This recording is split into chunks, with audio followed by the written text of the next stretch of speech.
Hey, everybody, this is Carl of Carl's Conversations. Just kind of continuing my little drop of information from my last clip. I am dealing with a bout of righteous indignation about what the current administration is doing in our nation. Um, I'm angry on one hand, disappointed on another. Righteous indignation for all those who voted for the current president, who tried to tell us that he was not aligned with Project 2025. Either you were lying to yourself or you were lying to us, but please know there were the vast majority of us who knew that he was absolutely aligned with Project 2025. And if we look at these executive orders that are coming out and the rhetoric of those who are in its administration, they're rolling out Project 2025. And the least of these are the people who are getting hurt. Why is the richest, most powerful government in the world taken away from the most needful people? Poor immigrants, poor and working class Americans who depend on and in most cases have earned certain benefits according to the rules of the benefits. You have families who are truly concerned that they may not be able to feed their families, may not be able to house their families because of benefits being cut. And many of the people who have rhetoric about those benefits, calling them welfare and everything else, have no idea. I keep saying to people that what we think we know and what we really know, there's normally a difference, a great difference between what you think you know and what you know.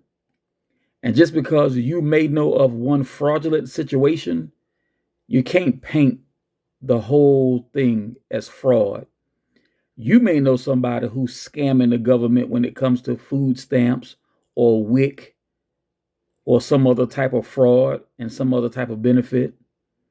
But that doesn't mean that everybody's defrauding the government.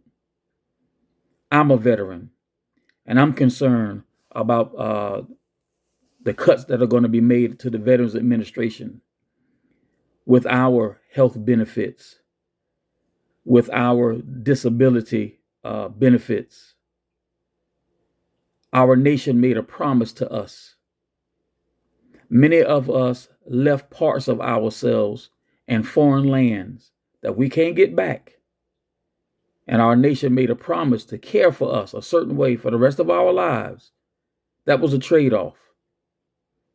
And some of the parts that we left in foreign lands, you can't see. It wasn't always an arm or a leg or a digit. Some of it was parts of ourselves that you don't see. And so many have so much to say who never made the sacrifice that we did. So many have so much to say who never had to spend a day as a disabled American. So many have so much to say who've never had to run from a tyrannical government to come here to try to work themselves into the promise of freedom of this nation. And so we look like bullies. And the vitriol of those standing and applauding, it's a bad look, y'all. Righteous indignation. So this is what I say to those of us who have set our feet in stone, saying that we will resist, we will advocate for the least of these. We're going to have to find a way to come together. To my Latino brothers and sisters, I really don't know exactly what to say.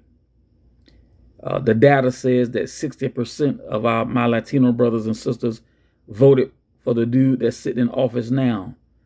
But it's not looking too good for the Latino brothers and sisters. It's not looking too good. And I just don't know why that 60% of you voted that way. I don't know why. It does not seem that you voted for your own interest. But I don't want to spend too much time wagging my finger. I want to help. But I sure do want to know why. I want to understand why 60% of the vote went that way. And my seeking to understand is genuine. It really is genuine. So I don't have all of the answers, but I'm just pouring out right now. I got much more to pour out.